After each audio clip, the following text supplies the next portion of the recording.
Strive and Thrive is a collection of discussions featuring guests from various fields, focused on guiding entrepreneurs in creating businesses that excel in every aspect: people, planet, and profit. Throughout the series, you can join us, Romesh and Mike, as we explore relevant topics with our guests which can help businesses thrive. Romesh and I met while I was supporting a client transforming their business, and I needed finance director support and reached out to him and his team. Since then, we've become good friends who share a passion for business and entrepreneurship. If you like today's discussion, then you want to subscribe to our YouTube and Spotify channels.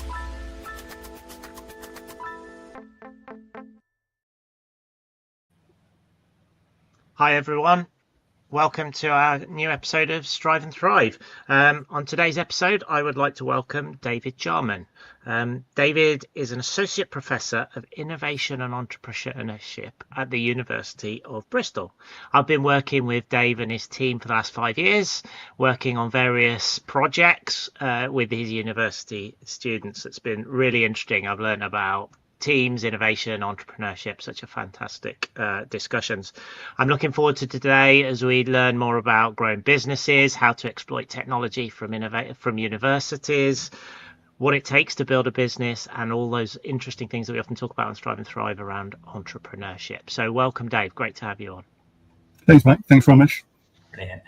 Hi, Dave. And first, just say well done, Mike. You said the word entrepreneurship about 5 times there, and did pretty well. We need to play bingo. I mean, I have to introduce myself as a Professor of Innovation and Entrepreneurship at the Centre for Innovation and Entrepreneurship on a way too regular basis, and it's buzzword too bingo. many words.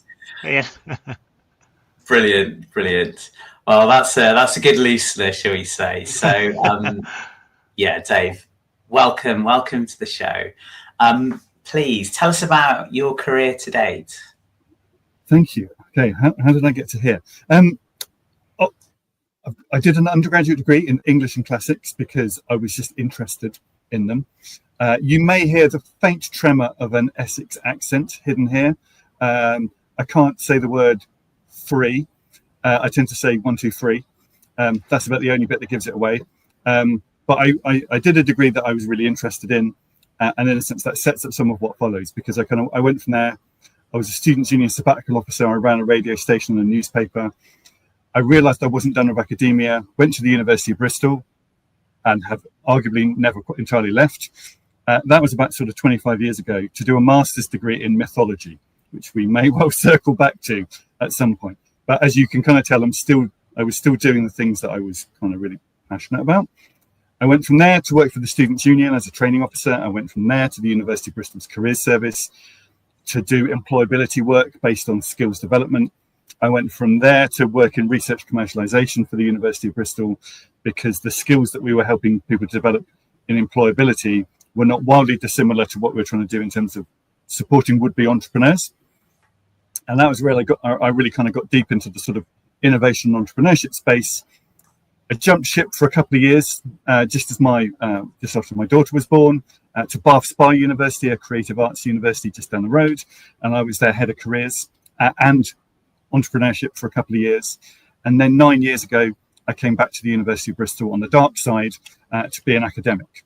And basically, I was one of the first team into the newly founded Centre for Innovation and Entrepreneurship, and we've grown from about 40 students to over 400 students at the present time. I also continue to freelance and have done through most of that period.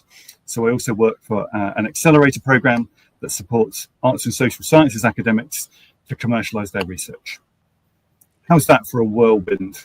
Wow! I'm taking all of that in, but what a fabulous journey! And kind of loving the support of entrepreneurship and the entrepreneurship space, which is obviously what we're all about, and why I think you're going to be a fantastic guest today.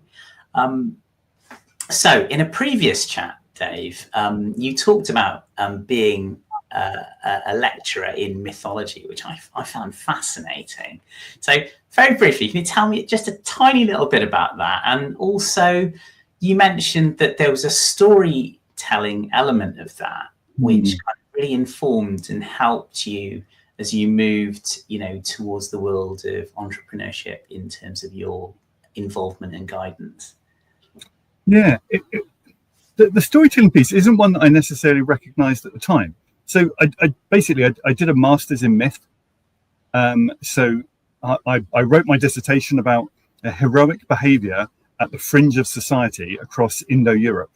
So I was looking at kind of Viking, Greek, Celtic mythology, and what heroes did at the sort of edge of kind of what was sort of civilized behavior, which I did because I was fascinated by it. I've still got a huge love of ancient history. That's still one of my kind of real kind of passions. But I did that degree, which my father, who was a plumber from Essex, was like, "What are you doing a master's degree in? And are you expecting me to fund this?" I got a career development loan, amazingly, to do that. But actually, I still use it all the time because it's about storytelling. Mythology, it's often what we refer to as kind of aetiological. It explains things. So sometimes you've got mythology that sort of says this is why the sun's there and the moon's there and the grass is green and why the seasons happen. But you also have mythology that sort of explains what humans are allowed to do and not allowed to do.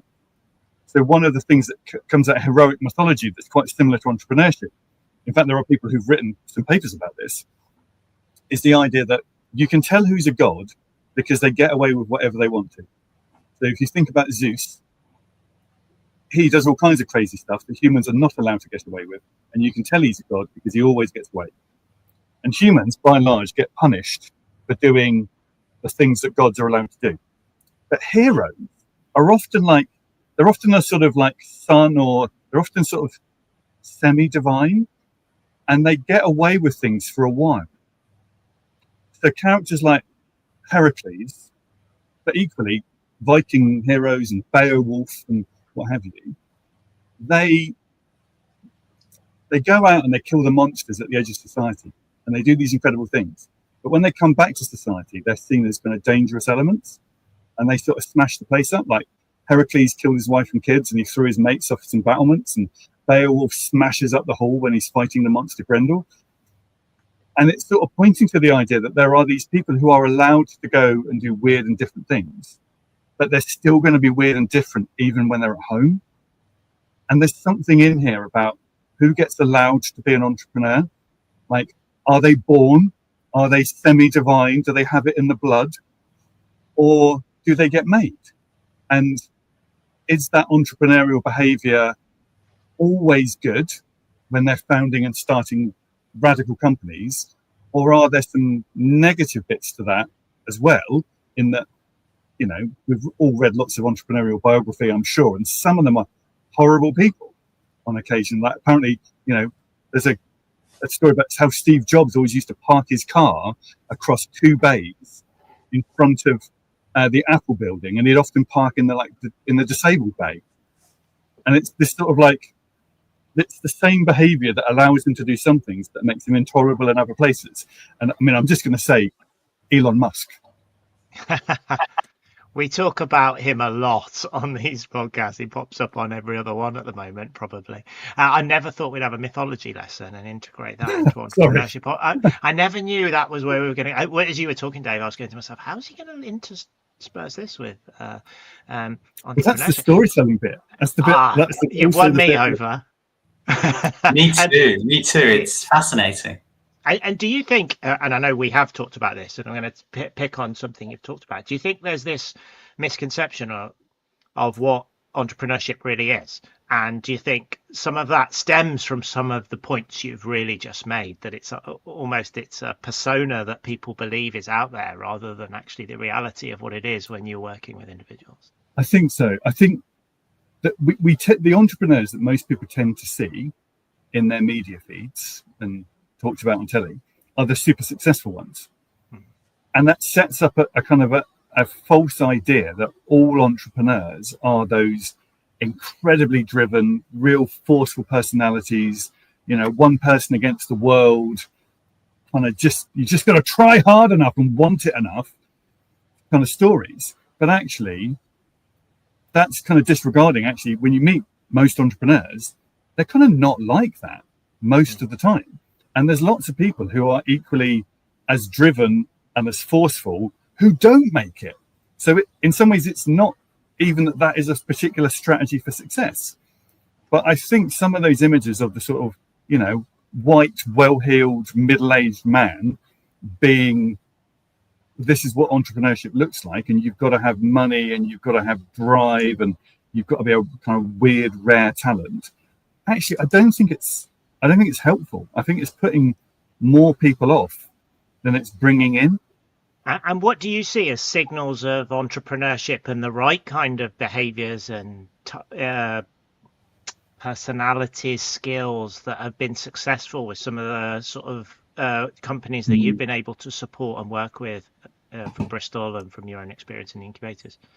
I think the thing that separates entrepreneurs from anyone else is they've had a go, and that actually they have found a way to tolerate a level of risk and ambiguity, and they've worked it out as they go. And in some ways, the secret to entrepreneurship is, I think, just trying. And you may find that you don't want to tolerate all of that risk and ambiguity, and you might want a more secure kind of career path. But equally, you might find that you're quite good at that, and that suits you. And then you will probably pivot your way through a range of opportunities until you find one that's actually successful. But I think the idea that you're just going to kind of come up with your genius idea by yourself and railroad it into that isn't what happens in almost any case. I'm trying to think even of a famous entrepreneur who was right first time. Like, most of them weren't. I mean, they're all pivots. Yeah, and I think we've talked a lot on these podcasts around resilience and how the entrepreneur builds resilience. But the point I think you're making there is that comes with the journey more than it does actually the starting point. You have to realize resilience as part of it when you realize your idea isn't quite right, or the customer is gone, or the money is difficult, whatever the type is. But actually, kind of, you're saying just get going, get moving, and start something, get trying, manage the risk in your head and work with that balance, and then you can and see what you learn as you part of where you go. I think a lot of I see this in my students. I think partly some of them are put off entrepreneurship because it doesn't look like them, and that's like, I can't see myself in that, or they think it's, as I said, you've got to be better heeled or more talented or more driven, and they kind of decide it's not for them. But equally, some of them find that process kind of uncomfortable, and that idea of sort of tolerating failure and learning from your mistakes and what have you, and they want something maybe a bit safer and a bit kind of more reassuring. But I genuinely think that entrepreneurship is something that we can all do. And I think the idea of using entrepreneurial skills and tools and mindsets is something that benefits all of us. And you can grow in confidence by going through this. So one of the secrets of our kind of degree program has always been that we give students multiple attempts to try something, fail in a safe space, get rewarded for what they've learned, and have another go. And I think the successes that we're seeing at the end of our program come from the fact that there are multiple failures that you can't see, but they've learned from, and that's been really powerful. I was going to pick up on your TED talk that we picked on, and how people start, and I call it fractional entrepreneurship, and how people get started with small scale things, that problems that they want to address, or ideas they want to exploit, or a customer they want to help, and how they do it in a fractional model. What's your view on how to help people get going on that trying journey? So I talk in a lot of my classes about what we call kind of starting points, or there's a writer called Stephen Johnson who wrote a book called Where Good Ideas Come From. And he in there's an analogy about what innovators actually do is they have a really good scrapyard of spare parts. And it's not that they've sort of magicked the answers out of thin air. It's just that they've been rooting around in a really interesting, diverse scrapyard, and they've put some bits together that no one else had thought to put together yet. and then they see if it's kind of valuable. And it links. So you mentioned my TED talk. So I did a TED talk about 8 years ago around part-time entrepreneurship, or sort of the idea of having a side project as a sort of part-time way of getting going. And ultimately, I think most entrepreneurs and most people benefit from trying to make something happen, even if it's at quite a small scale, but taking a passion, finding little spare parts of their own interests, of their own experiences that they've pulled out of their context, and having a go at trying to do something, and then deciding if you enjoy it, deciding if it needs to pivot to something that maybe you enjoy more or has any chance of getting you paid. But it's quite an iterative, organic process. But I think, again, to go back to where we started, I think people get very hung up that entrepreneurship has to be this sort of glorious endeavor based around a genius idea. And actually, it's really just tolerating a series of affordable failures and deciding that there's still something in there that you want to do and that you're passionate about. So some of the things I think, and when I've been talking to a number of people, and recently we had Kim on the podcast, and she talks about how focus on the problem. She's got a passion for the problem, and she realized her solution wasn't the end game to the problem. The problem was the solution to her end game. And if she stayed on that journey, she realized eventually it would work out, and that's what's happened, because she keeps being curious, keep investigating, keep balancing that difference between money. And I think that links a little bit to the purpose. Find something you're motivated by, find something that you're passionate about. And if you go on that journey, you can withstand some of the challenges that you'll hit. It's slightly different to just homing in on an idea and going, come on, everybody, grab hold of it, and why aren't you buying it off me? I think down the years, I mean, I've seen a lot of student business plans. Like, I mean, I probably get pitched in the hundreds every year and have been for 15 years. And you kind of, over time, the ones that I always would back myself are the ones where I can see that the student is just really passionate about whatever it is, either because it's a problem, or it's because they are into a technology, or they are just really geeky about something that the rest of us think is a bit obscure and a bit niche. Like, you know, I'll back the student who is just so into surfing in a way that feels a little bit worryingly myopic, that surfing is their whole life. But I will back those over the sort of student who comes in with 4 different get-rich-quick schemes, and then if pushed on any of them, goes, oh, you don't think it's as quick and as rich as I think it is? No, I mean, you might still make some money, but it isn't as quick or as rich, and they will put it down. Yeah, whereas so you're looking for kind of narrow-minded drive and focus. Yeah, I think it goes back to what Mike was saying. It's a passion for something, not necessarily for the solution, because if they're so driven by the solution, that could be a problem, because they might be trying to flog something that just nobody else recognizes or wants. Whereas if they've got that understanding of something, you think that actually, if I back this person over a number of iterations, they will get to something that is genuinely insightful, because they found something that other people might kind of coalesce around in an interesting way. So sometimes the solution, the idea that they have that incredible solution, is a worry. But generally, if they are into something, I think that's a good sign that they will find something. I love the balance you talk there, and it's something that that one of our previous guests, Kimberly Abbott, talked about, and Mike will smile at this, but it's one of our favourite phrases so far on Strive and Thrive, and that's fall in love with the problem, you know, not the solution, i.e. make sure that what you're solving for is relevant and is actually a scalable business proposition, right? So it's interesting that you're talking about, yes, you need that drive, you need that kind of focus, and almost kind of have the ability to kind of draw people towards your idea, but at the same time, it does have to be viable, right? So, and that passion is also the bit that makes you resilient. So not only does it act as a magnet for other people, and it may be that passion also gives you access to a community of practice of other passionate people that might be your first audience, or it might be your first stakeholders, or the people that you can sell a minimum viable product to. But that passion is also the thing that's going to get you out of bed again when you've hit a speed bump. When you hit those moments of, I'm going to need some resilience to push through, negative feedback or a bit of ambiguity, or I'm going to have to, tighten the belt for a while to get to. It's that passion that's going to get you through. Whereas if you were just hoping that was going to make you rich quite quickly, you're probably putting that down the minute you hit any kind of speed bump.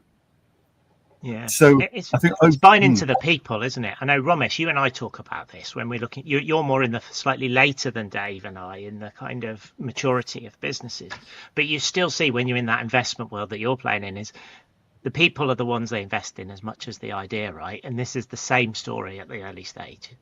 Absolutely, and I think it's so interesting that Dave has made that connection with passion for the service or the product, but also it's that passion that drives your resilience. I love that because, Mike, we talk about this quite a lot as well, the fact that you need resilience to keep going because it isn't linear. There's lots of hurdles and challenges, etc. And you've got to have something that just keeps you going, right? So I think that's really important.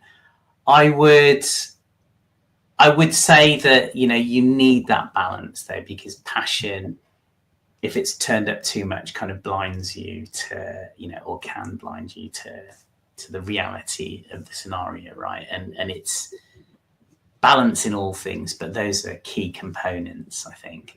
And Dave, I can really hear that passion in your voice when you're talking about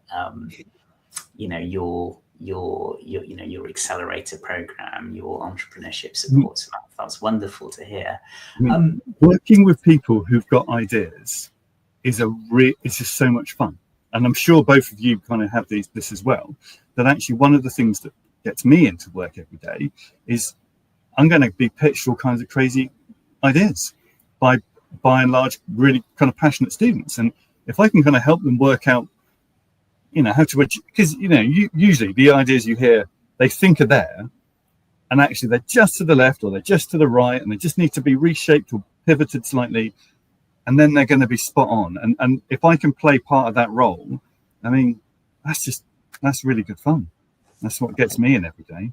And do you have areas you're interested in, Dave? Do you have topics, or are you open to the world of different ideas, different problems? Do you have things that hit your sweet spot of areas that really you fall in love with and want to really help? That's a good question. There are definitely things where I switch off slightly, and that's if it's super technical, either kind of science, hardware, kind of financial structuring, legal stuff. I get a little bit lost in the jargon because I don't follow those subjects maybe personally anyway. So I can still be quite a useful coach in those circumstances, but if they're doing something that's more socially purposed, I am all over it because I buy into those social purposes by and large. If a student's pitching me, a law tech program that's going to save, high-end hedge funds a percentage a year, I mean, it's like, yeah, okay, fine. I'm sure you'll be successful, but okay. Whereas someone is pitching me a kind of, community venture that's going to solve a social or environmental problem, I mean, that is going to interest me that bit more. Mike, you must be loving this because of all the people I know, you are someone who loves ideas, and to your point, Dave, Mike and I love doing this Strive and Thrive podcast because we are opening ourselves up to new ideas, and I think that is one of the real joys of this project. But Mike, tell us about your passion for new projects because you're all over this too. Yeah, it's interesting. I do slightly later stage stuff than you, Dave, in the sense of I like to hear people's strategy and ideas and pitches, but I like to help go on that journey of learning. And I think if I was to define myself, I'm more interested in the ethnography of understanding the problem that people are really trying to address. I'm doing a problem in policing at the moment where I'm working with the police officers. I'm doing a project in sales and marketing, and I'm doing the sales. And like for me, I'm just so passionate about that kind of learning exercise. So when we do social projects, we're doing a project in Ecuador at the minute. I'm curious about what that looks like. We've done biodiversity projects. We've done a few really interesting ones with your university. And I think for me, that fuels my interest. And when that fuels my interest, I can kind of narrate through it to see where there's an opportunity for interesting business ideas, exploitation ideas, or just kind of something that might have impact. Mm. And I think that's the bit that motivates me. And I think I've learned the balance between social projects and entrepreneurship. No, I don't want to use that word again. And money making, being very blunt. And Romesh and I talk a lot about the balance here. And I think navigating that is where some of these social projects can be most powerful. And some of the people who lead these projects need to think about that very early on, that contradiction between sometimes your purpose and impact, biodiversity, or your interest in actually we've got to make money here, and that will have as bigger impact on biodiversity as your idea itself. Actually, just build on that, and this is interesting because between the three of us, we're at different stages of a pipeline. Yeah. And at every stage in that pipeline, we probably all want to see passion, but we'd also all want to see some sort of proof of profitability, even if that's not enormous profitability. It's enough to wash your face and keep the thing going. Almost. Viability, right? Viability. Yeah. I mean, at my earliest stage, in some ways, I would still want them to address the profitability question, because otherwise it's not got a future. But it's the passion for it and for solving the problem in an interesting way that's going to give them all of the early power that they need to get in front of someone like Mike. And then Mike's going to want a different balance. And I wonder, Romesh, at your stage where we might be kind of talking about the sort of scaling and the later investment rounds and what have you, is passion still as significant there? It'd be tempting to think that it's been de-risked enough that we're just talking about the profitability at that point. Yeah, I mean, that's a really good question, Dave. It's a really good question. And to be honest, we come across businesses at all stages, really. We come across pre-revenue businesses, that are starting fundraising, all the way up to quite large SMEs, tens of millions of pounds of turnover. And but to address your point in scaling up, where you might have raised some money, and is it now a little bit more formal, a bit more straitjacketed? And I think the best outcomes are ones where the passion and drive of the entrepreneur is harnessed correctly and is partnered with structured thinking in a way that is mutually, beneficial and therefore becomes very, very powerful, right?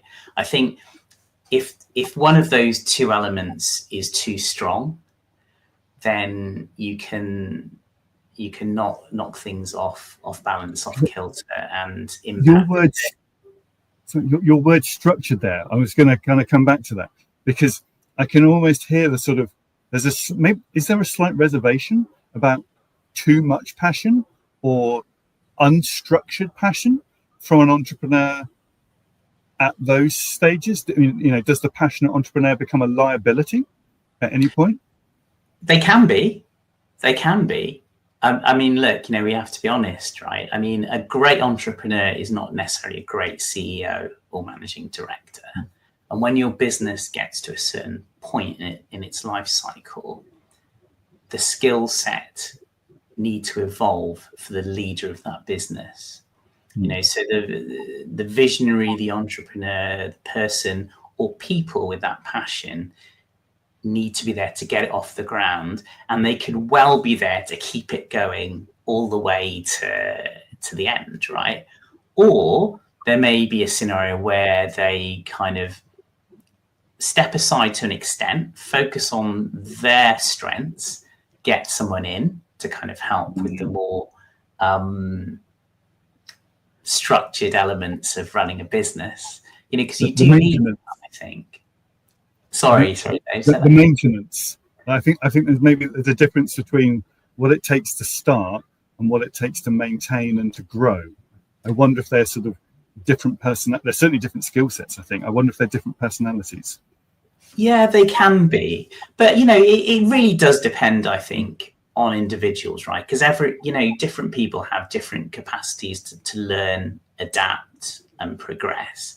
Some entrepreneurs can be incredibly passionate, but at the same time, when they're partnering with the right investors, with the right kind of support as they scale, it brings out the best in them in terms of their natural strengths, but also they're able to grow and learn and develop those skills, which enables them to be an effective all-round business leader. Other entrepreneurs don't have that, and then there's everything that lies in between, right? So I do think there's it does depend on the person or people and attitudes, and of course talent, right? You need that combination of talent and attitude, I think. People need to be able to adapt, right? Because what we're really talking about between us three at different stages really is that they need to be able to adapt from starting with the trying and the purpose and the passion for something. My stage is kind of a little bit more hypothesis testing. They've got some assumptions and they've got to be open to channeling that, and that might be a hypothesis in a business case as much as a solution space and things like that. Whereas for you, Romesh, by that point they've got to be ready to go, I'm running something now. And people and for someone to go on that journey through these three phases, and this doesn't happen quickly, but they've got to be able to adapt to the needs of those situations, or at some point, and I've seen really good people recognize that they can do Dave's phase, my phase, but by the time they come to you, Romesh, that's not them. They're better off coming back towards mine and your phase, Dave. Look at something new, build something new within their business, and let others run it. But it's being open to that as for their own individual experience. That openness is quite interesting. It goes back to what we were saying about kind of resilience, because in some ways, actually resilience isn't being completely rigid and like made of glass. The opposite, right? You've got to be flexible. Yeah, you've got to be able to change. You've got to be able to recognize that circumstances have changed. You've got to recognize what you need to do in the context of those circumstances. And you've got to be vulnerable enough to go, and I've got to iterate. And it's not just the business that's going to iterate, it's me that's going to iterate. So actually, again, the passion for the problem is probably one of the things that pulls you through.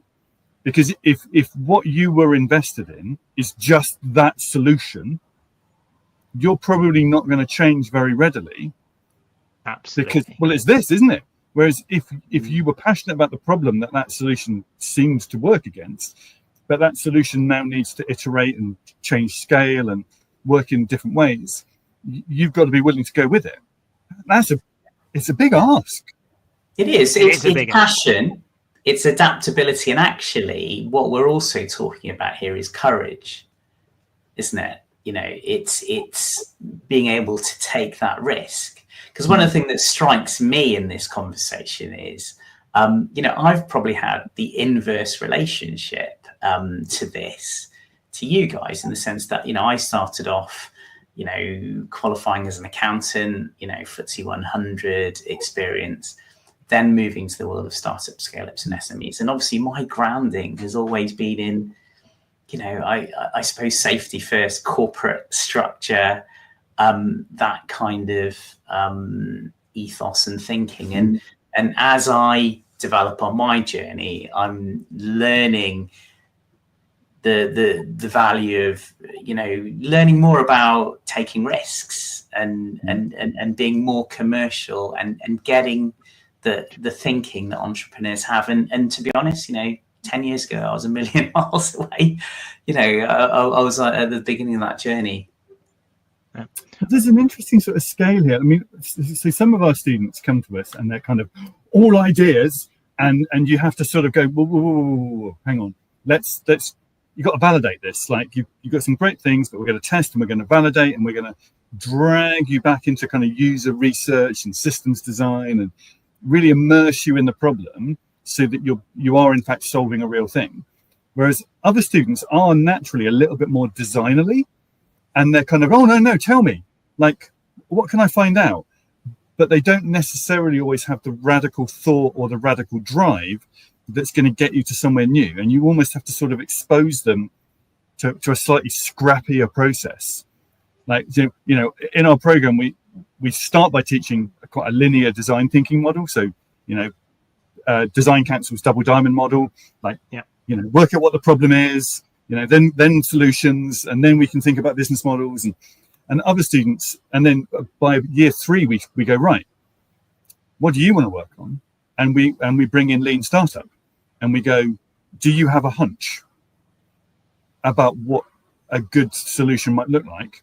Okay, well, let's start from there and let's test the hell out of it. And you might find that you have to go back into the design space and use design thinking. But equally, if you've got a hunch, let's go with that for a bit and see where we get to. And we spend most of their third year talking about being comfortable about being uncomfortable, and how to sort of sit in ambiguity and uncertainty and realize that all of the things that you want are on the other side of it. And all of that cloud of ambiguity and uncertainty is also the stuff that's keeping your competitors away as well. And if you're able to kind of persevere and get through that, you might find something that no one else has found yet. And that could be really, really valuable. But you've got to come to terms with the fact that you don't know what's going on, and you won't get that certainty. I spend a lot of time teaching people kind of hypothesis testing, and I use that word, and I know it's got a slightly more scientific connotation, but in this example I'll go, what is your tight hypothesis? Go and test it, go and beat it up. And almost in design thinking world, you're reversing your logic, right? But at that point they've got something to anchor themselves on. And I think for me, when I'm working with business, I find that's a really valuable thing, because they learn all those things they didn't realize. Oh, of course the customer wants this, and you're like, how will they integrate it? Oh, okay, need to go back to the drawing board. And it's the same problem in government, actually. And it's so interesting working in government. They've got so many problems. But if you tackle it solely from a problem perspective, you get caught up in horrendous systems kind of problems. Whereas if you have a hypothesis approach with a kind of route through it, you can begin to unlock and change processes and systems and bring in new technology. And it's that scrapyard analogy. And if you've been rooting around in the same scrapyard as everyone else who does what you do in a kind of narrow disciplinary silo, well, you're going to just come up with all the same things that everyone else comes up with. Like, you've got to have a more diverse scrapyard. You've got to be pulling things out of other places to see if they offer some radical insight or some way of doing. And that will look like lunacy to people who are rooted in a silo. You know, it's that your Henry Ford problem. You know, if I'd asked my customers what they wanted, they'd said they wanted faster horses. But actually, maybe he's seen something that is what the future looks like. And maybe that weak signal is something that needs kind of championing through. And that's where the radical, you know, really interesting disruptive stuff comes from. Can I take us onto a slightly different topic now, about kind of a bigger macro one, building on, because we've talked about the various stages that an entrepreneur goes through, and the emotional experience and the ideation. And I know the government at the moment would love to kind of be able to support that and scale that and really understand how it exploits research that the UK is particularly good at, and we're not great at exploitation of it. Do you have views on that kind of macro position, Dave, and how we try and sponsor very capable scientists, or the kind of building off the conversation we had a little bit, I guess?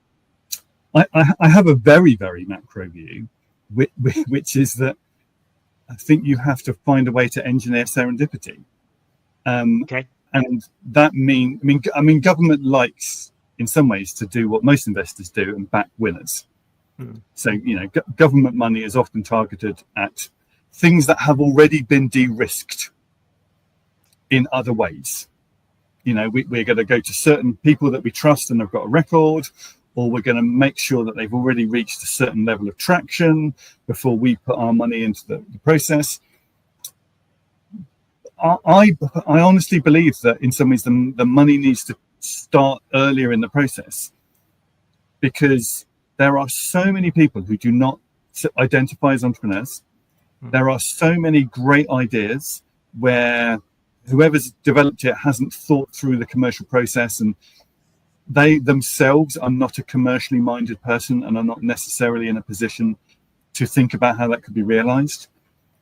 I meet lots and lots of students and academics, people who are generating research, who could just do with a bit of capacity or a bit of funding to try a first prototype or something, and be encouraged to go, well, how could this be more valuable than I think?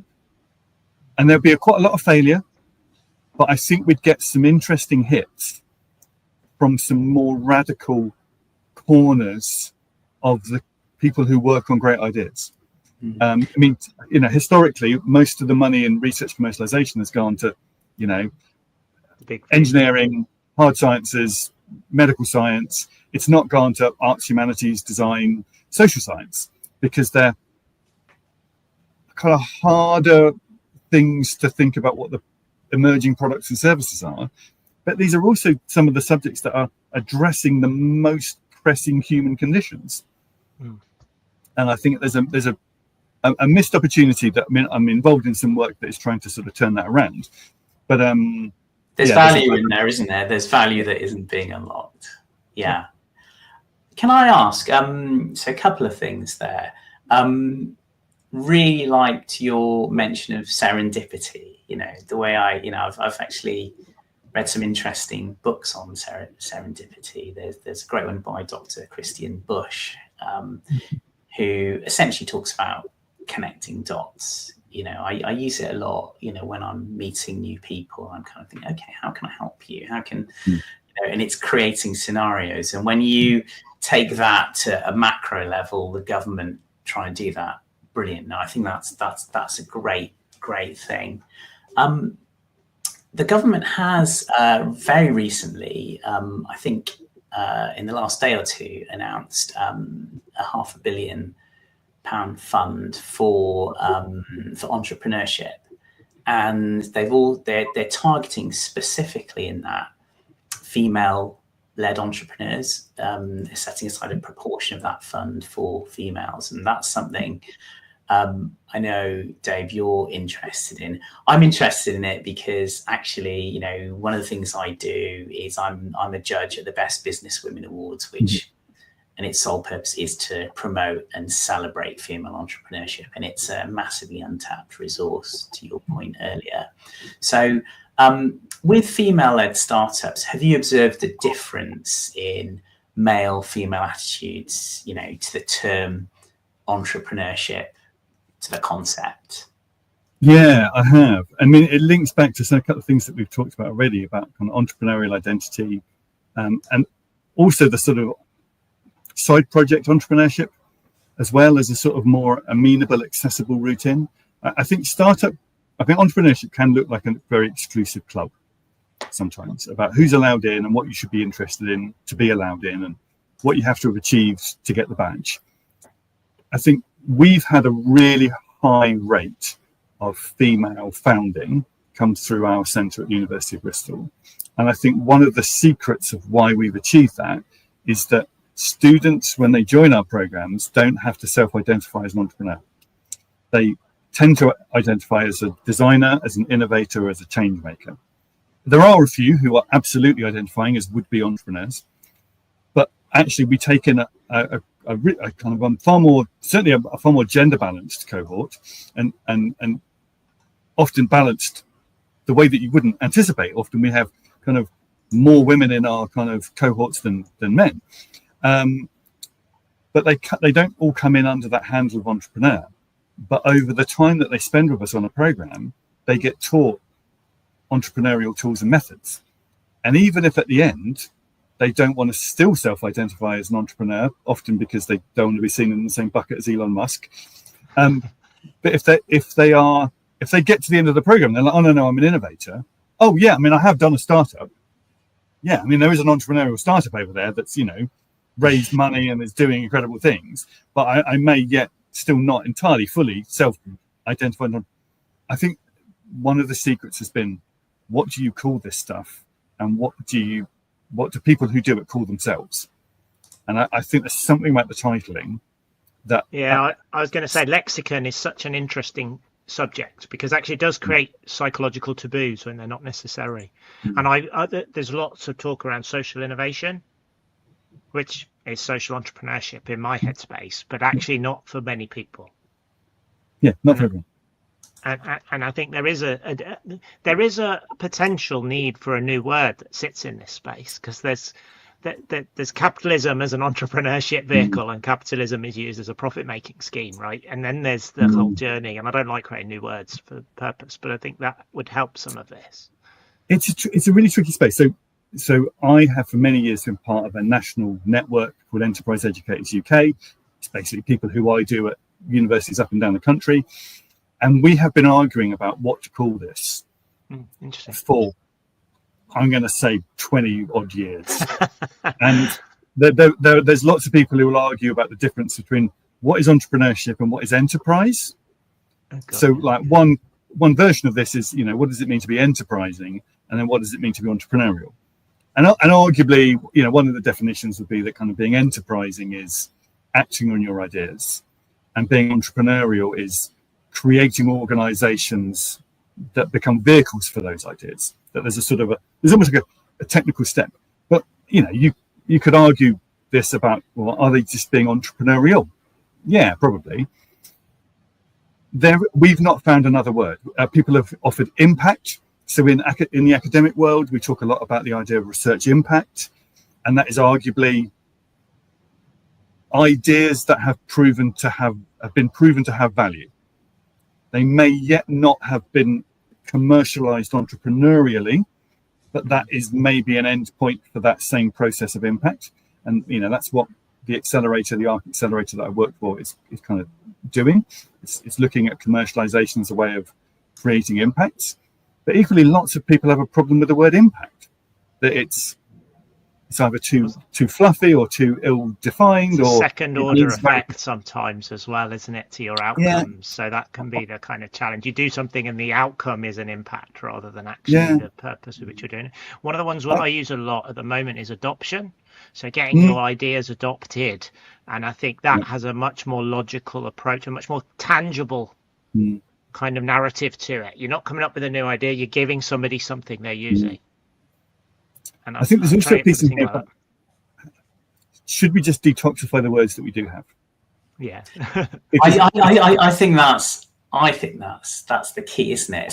So you mentioned fundraising there when you were talking about entrepreneurship, and I just wanted to say, look, fundraising can be a key component of creating a successful business, but it doesn't have to be, right? You can create a viable business by starting off with your own kind of money. It doesn't have to be a lot, right? Some businesses can be viable from the off. You don't have to go on a fundraising journey with seed raising, Series A, B, C, etc. And that works for many businesses. But to kind of take that all the way through, if you're aiming to be a unicorn business, there's only so many of those that are created, right? So you're going for that lottery ticket. And you're in the lexicon language space again, because I think with some of these audiences, if you start the conversation with, you've got an idea, right? Are you thinking about seed rounds? Are we talking about investment and equity? And some people will fall away at that point. And so one of the issues with our kind of arts and social sciences academic audience is where it has not worked for them historically is that people have come in and treated them like kind of engineering commercialization, and they've sort of said, right, where's the money coming from? Who are the customers? What equity share are you having? What's the university taking? Let's talk about finance. Let's talk about intellectual property. That's not what they've been working on. They've come up with an idea that they think is valuable. They haven't been thinking about those things. So we start the conversation with, well, what does success look like for you in your career and for your idea? Like, what would good look like for this idea? Is that, you've impacted 5 people or 105 people? Is this sort of socially purposed? Do you feel like you need to own it? Or are you happy for actually the idea to be copied left, right, and center, because it would be the way to spread it to as many people as quick as you can? You know, we do raise the question, where will the money come from? But it's not the first question that we ask. And I think that helps people get in the door, that what we're trying to do is help them make their ideas real in the world. Yeah. You're not eating the elephant, right? Yeah. Yeah, bit by bit. Do you think there's an untapped resource of social science-based projects and opportunities out there in the UK university space? It's so interesting, and I can believe it, right? Especially with some of the problems and challenges the UK economy's got at the moment, and you know, the educational systems, the healthcare systems, all that sort of thing. You think there's and they're untapped, and there aren't easy pathways for these people, these ideas to come out. Well, we see a lot of these sort of socially purposed ideas operate in quite complex systems, in that the people who will benefit are probably not the people who are going to pay for it. Yeah, you know, the value chain is tricky, right? I mean, if we talk about anything that happens, say in the education sector, you know, the beneficiary might be the pupil, the user might be the teacher, the customer is probably the head of the multi-academy trust who's got to buy it, versus spending their money on all kinds of other things that they could spend on. You've got, you know, parent stakeholders. You've got quite complex, you've got, you know, governments, local authorities' role in all of that as well.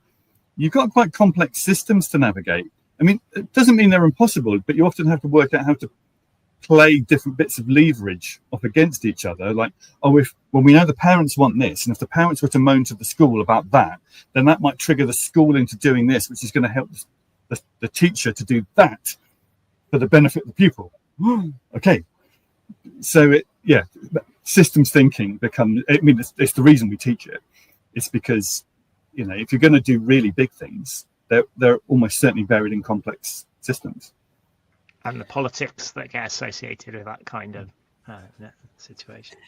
So, Dave, I just want to pull it back to, again, the fact that you are running what sounds like an incredible accelerator program.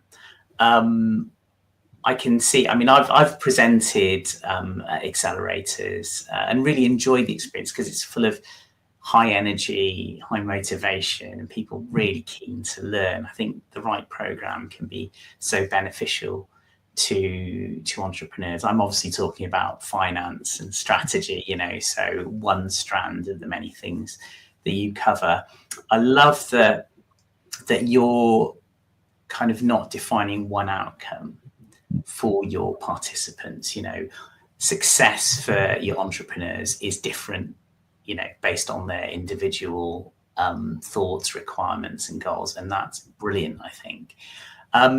If you had to kind of boil it down to one thing, what's the biggest difference, do you think, such a program like yours can offer to individuals? I'm going to come back to language, because in some ways, we as an accelerator are using a similar set of tools to most other accelerators. You know, there's elements of value proposition design, business model canvas, design thinking. You know, we talk about pre-mortem questions for, you know, testing what's going to kill your idea off. And again, this is also, you know, largely what I teach in my courses at the University of Bristol as well. Actually, I think that the difference is, how do you find an inclusive language that brings people into the room, helps them feel like they belong in the room, encourages them to actually engage in the tools and the methods, and not just go, oh, that's nice, Dave, yeah, thanks, but then do what they've always done anyway. It's how you take people with you on the journey. And I think that is about giving them access to the language, making it work for them. So we always there's a big slide that says commercialization equals realization. Like, if you don't like the word commercialization, what we are trying to do is make your ideas real and sustainable in the world. Like, you want to do a good thing? How do we find a mechanism that means that you're not a one-hit wonder? How do we find a mechanism that means that you are not sacrificing your time and goodwill and sanity for the sake of making that thing happen? Because that's not sustainable. Like, you can't keep that going if it's eating you alive. So actually, once you've got that kind of relationship with the people in the room, that like, oh, you're here to help me, but not at the complete cost to myself. Right. Okay, then maybe I can get on board. And then you're helping people kind of work their way through the tools. And, you know, a friend of mine, I was chatting to another guy who works in acceleration a couple of nights ago. And I was talking about fast failure. And we introduce all of our participants to the idea of fast failure. And I always say, how do you feel about fast failure? And then I go, well, how do you feel about slow and expensive failure? And it's like, oh, okay, no, I don't want that. But he repackages it as speed to learning. And he finds that for his audience, speed to learning is a really kind of powerful phrase, that they're interested in the sort of the efficiency of the thing. And so, yeah, language. I love the phrase speed to learning, and I do it when I'm telling organizations to do hypothesis testing of their idea or their problem or whatever they're approaching things with. I'll say this is about rapid learning. You can kill this project at any point. You'll just learn really fast, and off the back of it, you'll know what to do next, and you will, whatever happens, you'll make a better decision. And I think teaching people that means it's not an investment lost. There's something psychological about the investment lost of risk taking. Whereas I think if you can drive that towards learning outcomes and improve decision making, that works in big businesses, small businesses, and startups. So we talk about affordable loss. So yeah, I don't know if same thing. Effectual logic as a sort of body of work, but one of the principles of kind of effectual logic is, well, what can you afford to lose in the process of gaining something? Yeah. And it's like, oh, okay, well, I'm prepared to risk this and that and that. Okay, right. Well, let's start there then. But let's and you not start to risk tackle the that world Romesh would shout at you and I about, Dave, in terms of ROI in that world, because you are starting to think about where the outcomes still have benefits to the organization above and beyond just here's some money, go and break something and see what happens. No. Go and break it sensibly, understand what you learn, and there will be benefits off the back of it that you can probably qualify and quantify. That's the key, Mike. Yeah. Yeah, there we go. There's the finance director finish. But that's important because, actually, we have to help our students who often have really idealistic kind of like, oh, we should be doing this. And it's partly like, where does the money come from? Who's going to believe you? Like, I mean, one of the challenges that we always end up coming up against is the students will have devised something amazing. And then we have to go, is that company that you're trying to sell to going to believe that 3 21-year-olds can deliver this? And that's often that's a hard, and do we need to parachute a 40-year-old somewhere into your midst to give you the sort of credibility to talk to certain organizations? Or is there something that we can do with your product that means it speaks for itself to an audience who are looking for a greater level of credibility? There's some really interesting kind of challenges and trade-offs in there. I love the realization word, and I still stick with adoption, but actually that logic of giving somebody something to use, if you can get that company to use it and feel like they've enjoyed it, it might only be a micro part of your overall idea, but that is immensely rewarding as a founder. And it will lead you to a much better place later. And I think having a real positive desire of somebody to use your thing for purpose, then that's great. And it's a foot in the door. So if we go back to our system, once a company have seen one bit of what you do and have trusted you to do that, well, actually, you'll move. You can push the foot in a bit further, and then they might trust you to do other things. So again, it's helping students not just go, well, let's do this. It's go, well, maybe we need to do that as a means to get to do that. Absolutely, especially in a systems-led complex environment. Really good. Thank you very much for your time today, Dave. It's been an absolute pleasure to have you on this version of Strive and Thrive. Romesh, have you got anything you'd like to summarize? I just wanted to say thank you as well.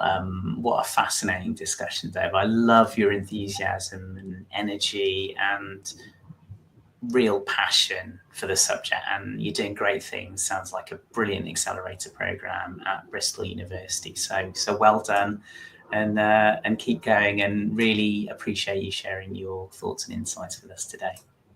Thank you, gents. It's been great fun. Yeah. Right. I want to to know more about your mythology in due course as well. Yeah, I feel we could do one alone.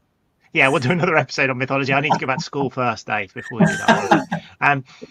So firstly, thank you very much for everyone listening or watching this show. And I hope you've enjoyed the discussion with Dave. Thank you very much, Dave. Really great to have you on the show. So Strive and Thrive is our regular series of discussions for entrepreneurs and business leaders. And we've got loads of interesting guests planned for the next actually 6 months now we're out to, so which is great. Our next session will be announced on LinkedIn in the next few weeks. Please reach out to us on social media if you're interested. Register on our relevant podcasts that you use are across all platforms nowadays. And I just want to say thank you very much to Romesh for joining me. Thank you, Dave, and thank you to the Strive and Thrive team behind the scenes, particularly Rose Sharon, who introduced me to Dave and has been on the journey with me and Dave for quite a while now. Thank you very much.